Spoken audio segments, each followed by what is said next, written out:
So previous video के अंदर हमने इग्नेस रॉक के बारे में समझा था बच्चों। अब हम जो समझेंगे दैट इज सेडिमेंट्री रॉक्स। देखो इग्नेस रॉक तो लावा से बन गई है। अब लावा से बनी हुई रॉक जब बाहर निकलती है, जब वेदर के साथ आती है, तो उसमें इरोजन होता है, ठीक है, केमिकल मैकेनिकल, ठीक है, इस तरह का इरोजन होता है और धीरे धीरे धीरे धीरे करके वो टूट जाती है ना, छोटे छोटे पार्टिकल्स के अंदर टूट जाती है और कहीं जाकर इकट्ठी होकर सेडिमेंट्स फॉर्म कर लेती है, ठीक है। सेडिमेंटेशन मतलब उसका इकट्ठा हो जाता है, वो एक के ऊपर एक के ऊपर एक के ऊपर एक इस तरह से इकट्ठी होती रहती है, ठीक है। तो इग्नेस रॉक ही टूटकर सेडिमेंट्री रॉक्स यहाँ पर बनती। अब it is nothing but sedimentation, तो ऑब्वियसली इसके अंदर क्रिस्टल्स फॉर्मेशन नहीं होंगे, ठीक है। जैसे इग्नेस रॉक के अंदर हमने देखे थे लार्ज क्रिस्टल स्मॉल क्रिस्टल्स, इसके अंदर फॉर्म नहीं होंगे, ठीक है। दूसरा इंपॉर्टेंट चीज मैं आपको दिखाना चाहता हूँ, देखिए इस तरह से सेडिमेंट्री रॉक्स फॉर्म होती है ना, कुछ सेडिमेंट्स यहाँ पर आए, ठीक है, फिर इसके ऊपर आ गए यहाँ पर, ठीक है, फिर इसके ऊपर आ गए, तो this is known as what, this sedimentary rocks formation इस तरह से होगा, राइट।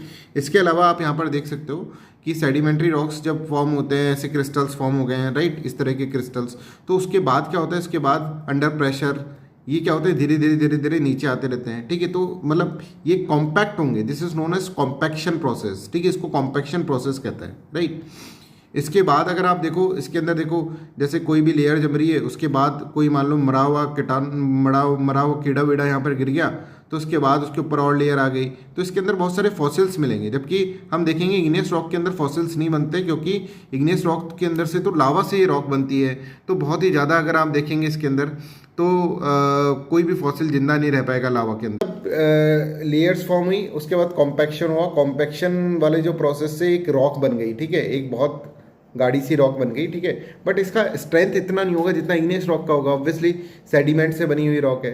और इस प्रोसेस को कॉम्पैक्शन होने के बाद इस तरह के जो रॉक बनी, इस प्रोसेस को लिथिफिकेशन बोलते हैं। हम क्या बोलेंगे, लिथिफिकेशन, राइट। कुछ एग्जांपल सुन लो, जैसे सैंडस्टोन हो गया, शेल हो गया, प्लस जिप्सम हो गया, रॉक सॉल्ट हो गया, समझ रहे। उसको अगर रॉक सॉल्ट को हाथ लगाओगे तो टूट जाएगा, टूट के बिखर जाएगा, इतनी स्ट्रेंथ इनकी होती है। इग्नेस रॉक तो बड़ी सॉलिड होगी, राइट, उसमें क्रिस्टल्स हैं, इसमें सेडिमेंट्स है। चौक हो गया, चौक आपने देखा होगा बोर्ड पे लिखने वाला, ठीक है, लाइमस्टोन हो गया, this all are the sediment rocks. चलो क्वेश्चन सॉल्व कर लेते हैं बच्चों। ये दिस इज द क्वेश्चन, ये क्वेश्चन देखिए, मैं आपके लिए क्वेश्चन भी बना रहा हूँ इसके अंदर, जिससे कि आपको चीज़ें कॉन्सेप्ट क्लियर हो जाएं और सॉल्व करना भी है क्वेश्चन, ठीक है। और इसको पॉज करके सॉल्व कर लीजिएगा।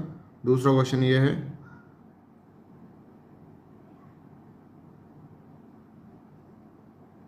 और तीसरा क्वेश्चन ये है। So these are the 3 questions you have to solve. Thank you.